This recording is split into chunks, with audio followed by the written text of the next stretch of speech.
Nazi Germany had one of the largest European empires in the world. Hitler controlled Austria, Czechoslovakia, Poland, France, the Netherlands, Norway, and most of Western Russia. In this segment, we will tell you why this war should not be forgotten, through the stories of those who have lived through Nazi-occupied territory. Germany both annexed and occupied many European territories. Comprehending the difference between the meaning of the terms annexing and occupying are vital to fully understanding the history of Germany's involvement in the Second World War. The word annex means to incorporate territory into the domain of a city, country, or state. Hitler's annexation of Austria violated the terms of the Treaty of Versailles, causing tension in Europe. The definition of occupation is the control of a country by a foreign military power. Hitler occupied many different nations, like France, some of Russia, and northern Africa.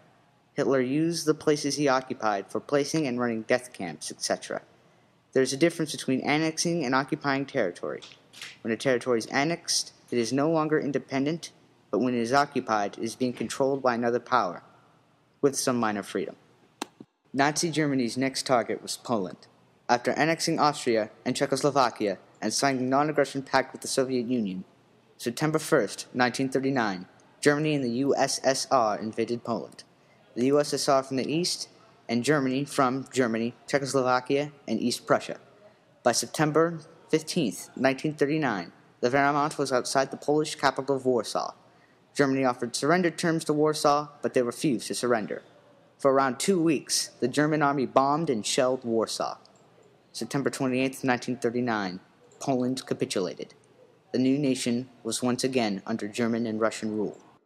Germany sought to seek and destroy all Polish resistance. The Gestapo rounded Poles suspected of causing trouble and sent them to camps like Auschwitz.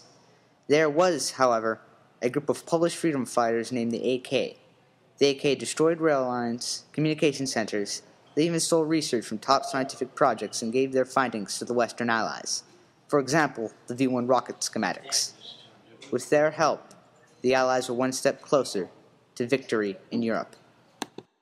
Countries under German occupation had to deal with many abrupt changes in their daily life. Homelands and towns were invaded and taken over. Countries like France, Denmark, Poland, Belgium, Norway, and Holland were taken over during the war.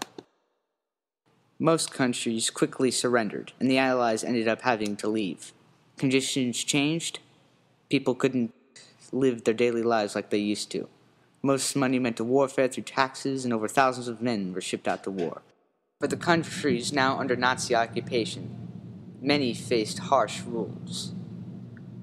Rationing was severely cut down in places that were occupied by the Nazis, and many people were shipped off to the east into concentration camps. The French did their best to resist German occupation.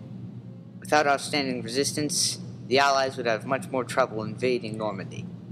The French had many resistance movements against Nazi German occupation. These series of resistance movements were soon called the French Resistance.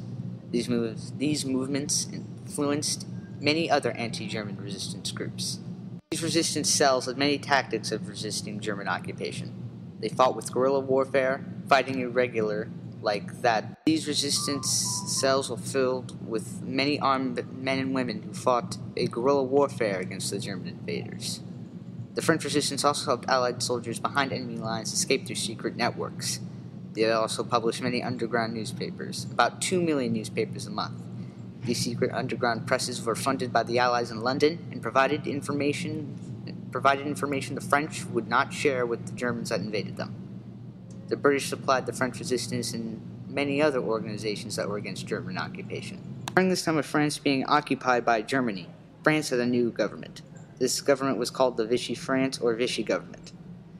This new government lasted from July 1940 to August 1944. The government contained mainly French people. The Vichy government mainly governed the non-occupied part of France, southern France, otherwise known as the Free Zone, and a little bit of the occupied part of France. This government was led by a man named Marshal Pétain and the Germans.